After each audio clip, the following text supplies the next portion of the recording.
Bem-vindo a bordo. Eu sou o Cláudio Lucchesi e estamos começando mais um Documento Revista Asas. Junto aqui com o Kowalski, né, que hoje está com os Mirage dele aí, todo preparado aí da FAB. E os nossos parceiros, a Embraer, a El Sistemas, a Liber Aerospace e o Hangar 83. E para você que está assistindo, não deixa de comentar. O seu comentário valoriza o canal no YouTube e ajuda a gente a ter muito mais inscritos. E se puder, vai lá no botão de valeu. Todo apoio é muito bem-vindo. Eu e o Kowalski, a gente agradece. Tudo isso é vital para a gente continuar e melhorar cada vez mais. Fechado? Bom, então olha aí. Se prepara e bem. E senta, que lá vem história. Neste vídeo nós vamos completar a nossa trilogia do B-52. Nós já contamos a história de como ele foi criado, falamos da sua tecnologia e das armas, e contamos do seu batismo de fogo e das operações no Vietnã. Agora vamos falar das operações reais em que o Buff foi utilizado desde o fim da guerra no Sudeste Asiático. Depois daquela última missão lá em 15 de agosto de 73 contra alvos no Camboja, os B-52 da USAF tiveram quase 2 décadas de paz, vamos dizer assim, até que o ditador iraquiano Saddam Hussein resolveu invadir o Kuwait em 2 de agosto de 90. A resposta a isso foi a composição de uma coalizão militar liderada pelos Estados Unidos que deu um ultimato a Saddam para se retirar do Kuwait. E como isso não foi atendido, ao se esgotar o prazo limite, iniciou-se uma feroz campanha aérea contra o Iraque, que foi seguida depois pela ação de forças terrestres. O ataque aéreo inicial foi em 17 de janeiro de 91 e a USAF usou com eficiência letal os seus jatos de ataque stealth F-117 para destruir os principais centros de comando, controle e comunicações das Forças Armadas iraquianas. Esse início com os aviões invisíveis, todo mundo sabe, foi amplamente coberto pela imprensa, enfim. Mas o que pouca gente sabe é que apenas alguns minutos após os ataques iniciais dos F-117, 12 velhões B-52G já estavam em ação, voando sobre o deserto a míseros 30 metros de altura. Imagina aquele monstro a 30 metros de altura. Eles atacaram 5 bases aéreas iraquianas: Tikrit, Mudaisis, Wadi al-Kir, Galayson e As Salman, com resultados devastadores e sem uma única perda. Quase ao mesmo tempo, outros 7 B-52G, voando sobre o deserto saudita, lançaram 39 mísseis cruise, que foram atingir alvos de alto valor estratégico, bem fundo no interior do Iraque. Pois é, em 91, ao lado dos F-117 Stealth, os B-52 estavam na primeira onda de ataques aéreos da Operação Tempestade no Deserto, mostrando como ainda eram uma plataforma valiosíssima no poderio aéreo dos Estados Unidos. Ao todo, 75 bombardeiros fizeram parte da campanha contra Saddam. Mas a fama de malvado, de bombardeios indiscriminados matando civis da época do Vietnã, fez com que as nações árabes, mesmo apoiando a coalizão, se recusassem a sediar as operações dos B-52. Só uma ala operou da Arábia Saudita e de uma base perto de Jeddah, e numa operação de alto segredo para não chocar a opinião pública local. Os outros B-52 participantes dos ataques utilizaram como bases a ilha de Diego Garcia, um território britânico no Oceano Índico, a base de Farnford na Inglaterra e a de Morón de la Frontera, no sul da Espanha. Só que na noite de 17 para 18 de janeiro, os B-52G que lançaram os mísseis cruise voando sobre o deserto saudita, escuta essa, tinham voado desde Barksdale, na Louisiana. A missão toda levou 34 horas e meia, a mais longa missão de bombardeio da história até aquela data. Outros 9 B-52G voaram também direto dos Estados Unidos até os alvos no Iraque, com bombas de queda livre. Eles decolaram de Woods Smith, no Michigan. Mas esses aí que decolaram de Michigan encontraram mau tempo e, com as precauções de combustível, 6 abortaram e foram pousar em Jeddah, e só 3 atingiram seus alvos. Então, na primeira noite da campanha aérea, 16 Buff operaram direto dos Estados Unidos até o Iraque. Pouco foi divulgado disso até agora. Nas semanas seguintes, os B-52 continuaram a castigar alvos no Iraque, passando a voar em média e grande altitude, depois de uma semana, quando a Força Aérea Iraquiana já estava totalmente fora de ação, assim como quase toda a defesa aérea com mísseis de médio e longo alcances.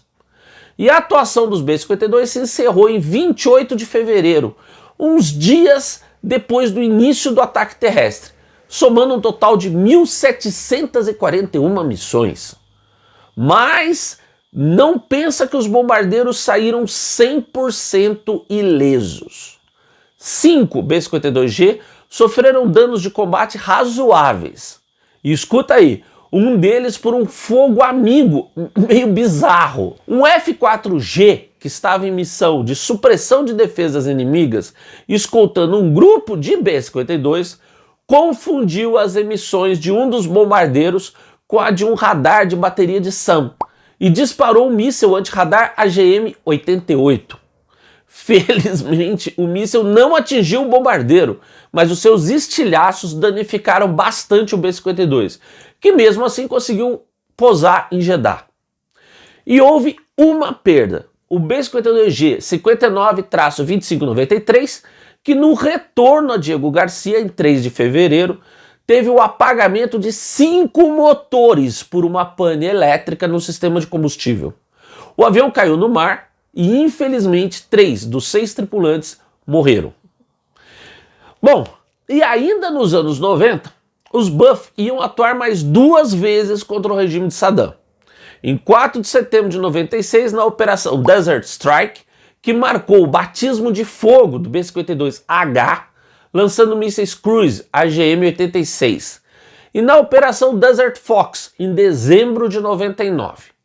Enfim, em 2003, quando, a partir de uma falsa acusação de armas de destruição em massa, os Estados Unidos lançaram a Operação Iraq Freedom, que acabou derrubando de vez o regime de Saddam Hussein. Lá estavam de novo os B-52. Operando de Diego Garcia e da base de Farnford, na Inglaterra, os B-52H entraram em ação em 21 de março de 2003, dessa vez fazendo diversas missões junto dos B-1B, e foi a primeira vez que os Buff utilizaram munições guiadas de precisão em combate real. As bombas JDAM, de guiagem por satélite, e as WCMD, com um efeito devastador, sobretudo em colunas blindadas iraquianas e posições de artilharia. E o uso dessas armas de precisão só aconteceu porque o pod designador de alvos Lightning II tinha sido integrado ao B-52H menos de um ano antes. E quando a operação terminou em 1º de maio, os B-52H tinham feito umas 270 missões, confirmando a nova capacidade adquirida pelo Buff de fazer ataques de precisão. Porém, vamos lá, antes da Desert Fox e da Iraq Freedom, os B-52 da USAF participaram da primeira vez desde o fim da Segunda Guerra Mundial em que uma nação da Europa foi atacada por forças militares estrangeiras.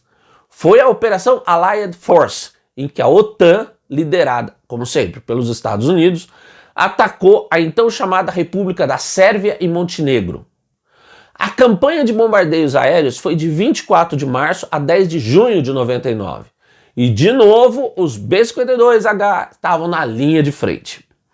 Diante das defesas aéreas sérvias, a fase inicial das missões foi com o lançamento de mísseis Cruise, a primeira já em 24 de março, com 6 bombardeiros, que lançaram os AGM-86C sobre o Adriático, sem expor os aviões às defesas sérvias. Mais tarde foram lançadas missões com bombas nas áreas de Kosovo e no sul da Sérvia, que eram bem mais fracas em defesas antiaéreas. Mas isso foi antes da Iraq Freedom, então os B-52H não estavam ainda compatibilizados com sistemas de designação de alvo e armas de precisão, como as de DAM. E com o mau tempo, muito comum na área dos alvos, os resultados foram aquém do que se esperava. Uma tentativa nessa ocasião de dar aos B-52H uma arma tática de precisão foi feito com os mísseis de guiagem eletroótica AGM-142 HAPNAP, mas os resultados foram medíocres, muito afetados pelas péssimas condições climáticas. Mas, apesar disso, as missões com bombas de queda livre continuaram, junto com os B-1B, com voos de drones sendo feitos antes para a localização dos alvos. E a última dessas missões foi feita em 9 de junho, somando então 184 missões de combate dos B-52H na Allied Force. Mas veja bem, os resultados dessas ações dos bombardeiros pesados na ex-Iugoslávia parece mesmo que não atingiram o que se esperava. Tanto que nenhum relatório pós-ação da USAF nessa operação foi jamais tornado público, até agora. E em parte foram as limitações observadas que aceleraram os programas de dotar os BUF de sensores de alvos e de armas de precisão adequadas, que foram usadas com eficiência no Afeganistão 2 anos depois. Na sequência dos ataques terroristas de 11 de setembro de 2001, os Estados Unidos acusaram o governo talibã no Afeganistão de abrigar os terroristas da Al-Qaeda. E apesar das negativas dos talibãs, os Estados Unidos e alguns países seus aliados iniciaram em 7 de outubro um ataque de grandes dimensões contra o Afeganistão, com os B-52H estando na primeira onda. Decolando de Diego Garcia, 10 bombardeiros levaram o inferno à região montanhosa de Tora Bora. Esse foi o início da mais longa guerra dos Estados Unidos na era moderna. As operações aéreas continuaram intensas em novembro e dezembro, quando a maior parte do país já havia sido liberada do regime do Talibã, e um governo títere dos Estados Unidos instalado em Cabul. Mas um destacamento de B-52H foi mantido em Diego Garcia e continuou realizando missões diárias contra redutos do Talibã até por volta de 2006. Mas olha só, né? Como a gente viu, mesmo assim o Talibã se reorganizou e a luta foi crescendo de intensidade, de jeito que em julho de 2016 os B-52H estavam de volta ao Afeganistão, onde as forças talibãs e de outras facções continuavam a lutar e dominar áreas crescentes do país, apesar de todo o poderio militar dos Estados Unidos e seus aliados. E quando os Estados Unidos decidiram enfim se retirar do país, em 2021, depois de 20 anos de guerra e sofrendo a maior derrota militar da sua história, até para isso precisaram contar com o B-52. Para retardar o avanço do Talibã e permitir a retirada das forças norte-americanas do Afeganistão, 6 B-52H da 5ª Ala de Bombardeio foram deslocados para a base aérea de Al-Udeid, no Catar, de onde operaram de abril até setembro, realizando ataques contra as forças talibãs em avanço. No total foram 240 missões de combate, somando aí umas 3.100 horas de voo. E o final da guerra, sabe, bom, a maior derrota dos militares dos Estados Unidos, o Talibã voltou ao poder no Afeganistão. E as forças norte-americanas e de seus aliados tiveram de se retirar, os últimos contingentes deixando o país em 30 de agosto de 2021. E isso é tudo aí, Kowalski? Não. Não é mesmo? Não. No intervalo das suas missões no Afeganistão, em 9 de abril de 2016, um destacamento de B-52H foi para Al-Udeid, no Catar, para missões contra o Estado Islâmico, na Operação Inherent Resolve. E em 7 de fevereiro de 2018, os bombardeiros participaram também no ataque norte-americano às forças do governo sírio. E não acabou ainda, é sério, parece turnê mundial de banda de rock, cara. Então, esse ano de 2022, em 10 de fevereiro, na escalada da tensão que antecedeu o ataque da Rússia contra a Ucrânia, 4 B-52H da 5ª Ala de Bombardeio chegaram na base aérea de Farnborough, na Inglaterra, reforçando a posição de força dos Estados Unidos na Europa. Desde a sua chegada, os bombardeiros têm feito exercícios com outras forças aéreas da OTAN, algumas vezes no espaço aéreo de países com fronteira com a Ucrânia. Os B-52H da USAF voam regularmente sobre a Europa e o Pacífico, mas nos últimos anos têm sobrevoado com mais frequência regiões sensíveis ao redor da Rússia, como o Mar de Barents, ao norte, o Mar de Okhotsk, no extremo oriental, e o Mar Negro, perto da Crimeia. Obviamente, essa intensificação de missões nessas áreas quentes, fronteiriças, foram notadas pelas autoridades russas, que passaram a responder com os seus caças fazendo interceptações aéreas bastante ostensivas, nos mesmos moldes que os caças dos Estados Unidos e aliados fazem com os T-95 Bear russos e outros tipos, né, no passado.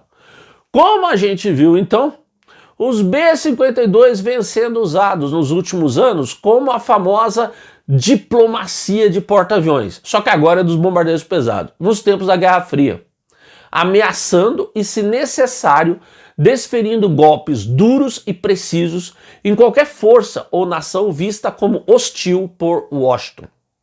E assim, esse sujeito mal encarado, grande e gordo, vai continuar ameaçando ou mantendo a ordem, depende do ponto de vista, na vizinhança, ainda por um bom tempo.